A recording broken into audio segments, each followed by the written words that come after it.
Federalist 52, the House of Representatives. From the New York Packet, Friday, February 8, 1788. Author, Alexander Hamilton or James Madison. To the people of the state of New York.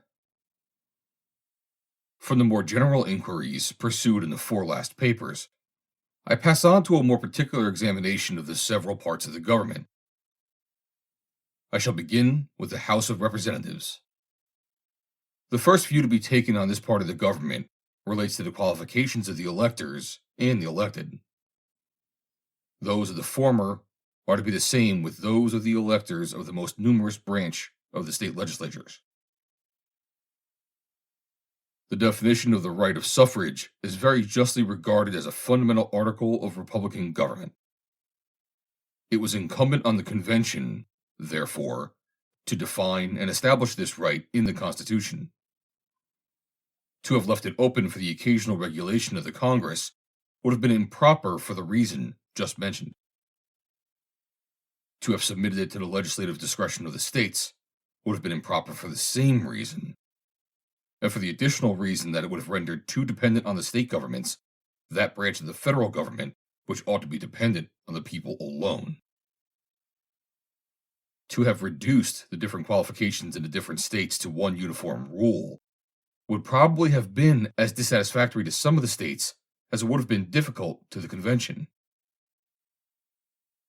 The provision made by the convention appears, therefore, to be the best that lay within their option. It must be satisfactory to every state, because it is conformable to the standard already established, or which may be established by the state itself.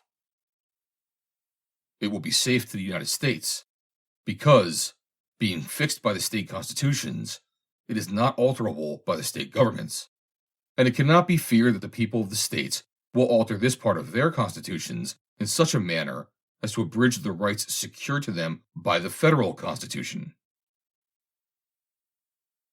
The qualifications of the elected, being less carefully and properly defined by the state constitutions, and being at the same time more susceptible of uniformity, have been very properly considered and regulated by the convention. A representative of the United States must be of the age of 25 years, must have been 7 years a citizen of the United States, must, at the time of his election, be an inhabitant of the state he is to represent, and, during the time of his service, must be in no office under the United States.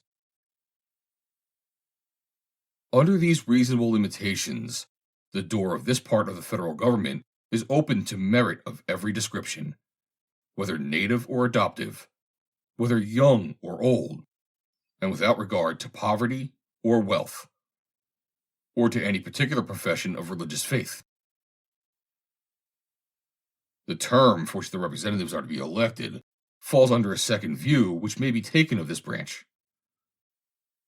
In order to decide on the propriety of this article, two questions must be considered.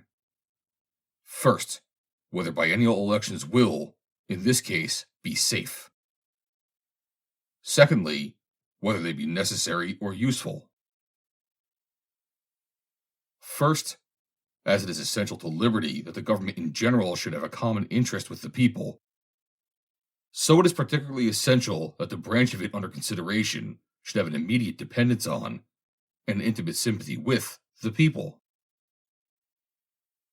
Frequent elections are unquestionably the only policy by which this dependence and sympathy can be effectually secured. But what particular degree of frequency may be absolutely necessary for the purpose does not appear to be susceptible of any precise calculation, and must depend on a variety of circumstances with which it may be connected. Let us consult experience, the guide that ought always to be followed whenever it can be found. The scheme of representation, as a substitute for a meeting of the citizens in person, being at most but very imperfectly known to ancient polity, it is in more modern times only that we are to expect instructive examples.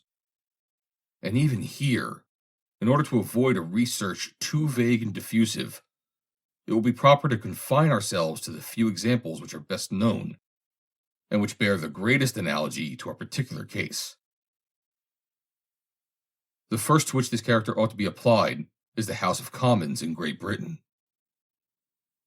The history of this branch of the English Constitution, anterior to the date of the Magna Carta, is too obscure to yield instruction.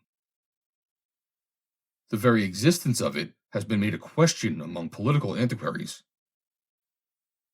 The earliest records of subsequent date prove that parliaments were to sit only every year, not that they were elected every year. And even these annual sessions were left so much at the discretion of the monarch that, under various pretexts, very long and dangerous intermissions were often contrived by royal ambition. To remedy this grievance, it was provided by a statute in the reign of Charles II that the intermissions should not be protracted beyond a period of 3 years. On the accession of William III, when a revolution took place in the government, the subject was still more seriously resumed, and it was declared to be among the fundamental rights of the people that parliaments ought to be held frequently. By another statute, which passed a few years later in the same reign, the term frequently, which had alluded to the triennial period settled in the time of Charles II, is reduced to a precise meaning, it being expressly enacted that a new parliament shall be called within 3 years after the termination of the former. The last change, from 3 to 7 years, is well known to have been introduced pretty early in the present century, under an alarm for the Hanoverian succession. From these facts, it appears that the greatest frequency of elections which have been deemed necessary in that kingdom for binding the representatives to their constituents does not exceed a triennial return of them. And if we may argue from the degree of liberty retained even under septennial elections, and all the other vicious ingredients in the parliamentary constitution, we cannot doubt that a reduction of the period from 7 to 3 years, with the other necessary reforms, would so far extend the influence of the people over the representatives as to satisfy us that biennial elections, under the federal system, cannot possibly be dangerous to the requisite dependence of the House of Representatives on their constituents. Elections in Ireland, till of late, were regulated entirely by the discretion of the Crown, and were seldom repeated, except on the accession of a new prince or some other contingent event. The Parliament which commenced with George II was continued throughout his whole reign, a period of about 35 years. The only dependence on the representatives on the people consisted in the right of the latter to supply occasional vacancies by the election of new members, and in the chance of some event which might produce a general new election. This ability also of the Irish Parliament to maintain the rights of their constituents, so far as the disposition might exist, was extremely shackled by the control of the Crown over the subjects of their deliberation. Of late, these shackles, if I mistake not, have been broken, and octennial parliaments have besides been established. What effect may be produced by this partial reform must be left to further experience. The example of Ireland, from this view of it, can throw but little light on the subject. As far as we can draw any conclusion from it, it must be that if the people of that country have been under all these disadvantages to retain any liberty whatever, the advantage of biennial elections would secure to them every degree of liberty, which might depend on a due connection between the representatives and themselves. Let us bring our inquiries nearer home. The example of these states, when British colonies, claims particular attention at the same time that it is so well known as to require little to be said on it. The principle of representation, in one branch of the legislature at least, was established in all of them, but the periods of election were different. They varied from 1 to 7 years. Have we any reason to infer, from the spirit and conduct of the representatives of the people prior to the Revolution, that biennial elections would have been dangerous to the public liberties? The spirit which everywhere displayed itself at the commencement of the struggle, and which vanquished the obstacles to independence, is the best of proofs that a sufficient portion of liberty had been everywhere enjoyed to inspire both a sense of its worth and a zeal for its proper enlargement. This remark holds good, as well with regard to the then colonies whose elections were least frequent, as to those whose elections were more frequent. Virginia was the colony which stood first in resisting the parliamentary usurpations of Great Britain. It was the first also in espousing, by public act, the resolution of independence. In Virginia, nevertheless, if I have not been misinformed, elections under the former government were septennial. This particular example is brought into view, not as a proof of any particular merit, for the priority in those instances was probably accidental, and still less of any advantage in septennial elections, for when compared with a greater frequency, they are inadmissible. But merely as a proof, and I conceive it to be the very substantial proof, that the liberties of the people can be in no danger from biennial elections. The conclusion resulting from these examples will be not a little strengthened by recollecting three circumstances.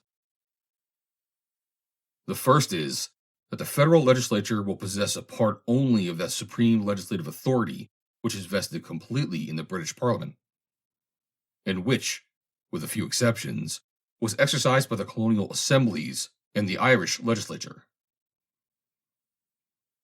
It is a received and well-founded maxim that whether no other circumstances affect the case, the greater the power is, the shorter ought to be its duration, and conversely, the smaller the power, the more safely may its duration be protracted. In the second place, it has, on another occasion, been shown that the federal legislature will not only be restrained by its dependence on its people, as other legislative bodies are, but that it will be, moreover, watched and controlled by the several collateral legislatures, which other legislative bodies are not. And in the third place, no comparison can be made between the means that will be possessed by the more permanent branches of the federal government for seducing, if they should be disposed to seduce, the House of Representatives from their duty to the people, and the means of influence over the popular branch possessed by the other branches of the government above cited. With less power, therefore, to abuse, the federal representatives can be less tempted on one side and will be doubly watched on the other. Publius. Read by Joe DeNoia, Chesterfield, New Jersey, November 9, 2022.